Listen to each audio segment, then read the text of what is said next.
Hi, I'm Ben Wolf, the executive editor of Splickety Publishing Group, your source for the best flash fiction in the world. We're here today with Alan Arnold, former publisher at Thomas Nelson Fiction and keynote speaker at the Oregon Christian Writers Conference. So Alan, as the founder and former vice president of fiction at Thomas Nelson, you must have a pretty good idea of what readers are looking for in a great piece of fiction. In your opinion, what are the elements that go into a great story? I think the common elements primarily are a character who is on a quest for something.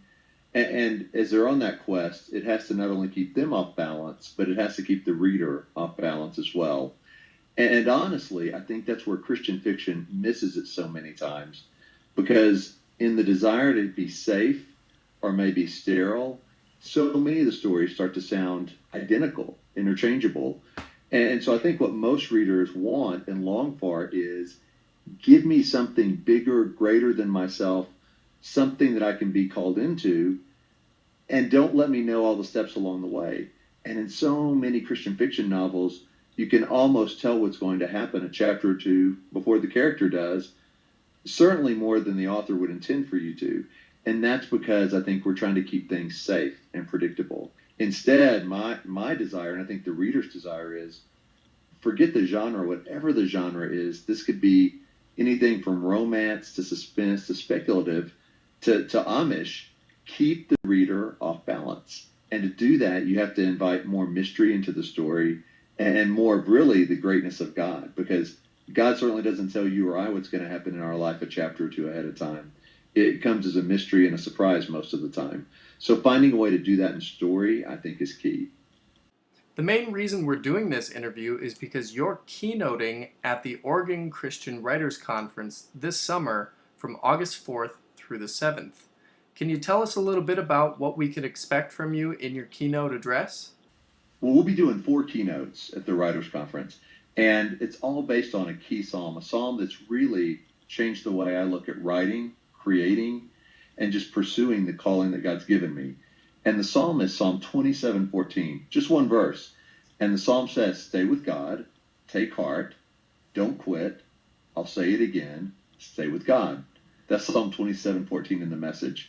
And we'll take one of those verses each night and go into what does that mean for a writer?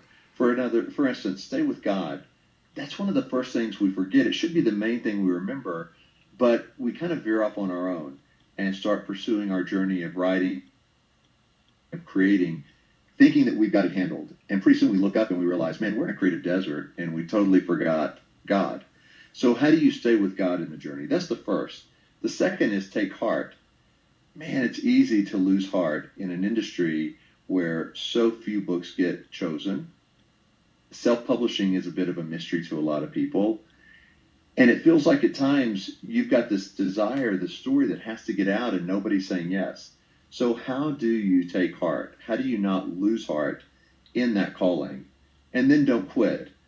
Well, don't quit doesn't mean just keep doing the same thing year after year after year after year. But what it means is there is a way to make it to the finish line. How do you do that? Sometimes it's a new direction to get to the finish line. Sometimes it's rethinking and realizing, I'm not sure God actually called me to do what I'm actually doing right now. So that's the third component, how to finish well the mission that God has you on. And then last, Dan Walsh will be doing this 4th keynote, and it's, again, stay with God. Well, if you can only give somebody 4 pieces of advice, you probably wouldn't give somebody the same piece of advice twice, but that's what God does here. Stay with God bookends the whole psalm. So the question is, why the extra stay with God? Why did God feel the need to tell us that twice? It's an unexpected answer, and that's what Dan will be talking about in the 4th keynote. Very cool. So in addition to keynoting, you're also teaching a morning intensive coaching class with our good friend Jim Rubart. Can you tell us a little bit more about that? Yes. Jim, well, first of all, Jim is my best friend. We go way back, and we both have this huge passion for people to be set free in their creativity. And so we've taught variations of this class before, but we're going into this with an all new set of just ideas and just stories and ways people can realize it's not just what I write, but it's how I write. It's not just the stories I tell, it's the story I'm living. And one of the big premises in this is you really can't tell a better story than you're living. So if you're living an unexamined life, meaning the themes of your own life, meaning how you view your own story, it's really hard to be a great storyteller. And so this is a foundational course. It's not one just for beginners. It's one for any writer, any creator. And it goes into how are you living the kind of life that can result in great stories being told, fiction or nonfiction. But the focus really is start looking in at the themes of your story and then see how freedom can come from that and actually free you as a creator to tell bigger and better stories, stories with an eternal impact. Last question. Why should people think about attending the Oregon Christian Writers Conference this year? Here's a quick answer to that to me will cover anybody listening. The foundation of your calling, and by the way, if you were called to write, then that means there's a caller. So if God has called you to be a writer, then there has to be a foundation. And the foundation has to be deeper than craft or business. You can learn all the craft in the world, and at the end of the day, you could be writing well-crafted junk that doesn't really have any eternal value, but it's crafted well. And there's a lot of TV shows and books out there right now that are great examples of that. Or you can approach it from a business side and have all the answers down, from how to find an agent to how to write a better first chapter. But at the end of the day, your calling goes deeper than that. And the calling goes to, why did God invite you to be a writer? That's the motive. What is the creative motive that God had? And that's what we're going to go into at the Oregon Writers Conference. Yes, there will be classes on craft. You need that. There'll be classes on the business side. You need that.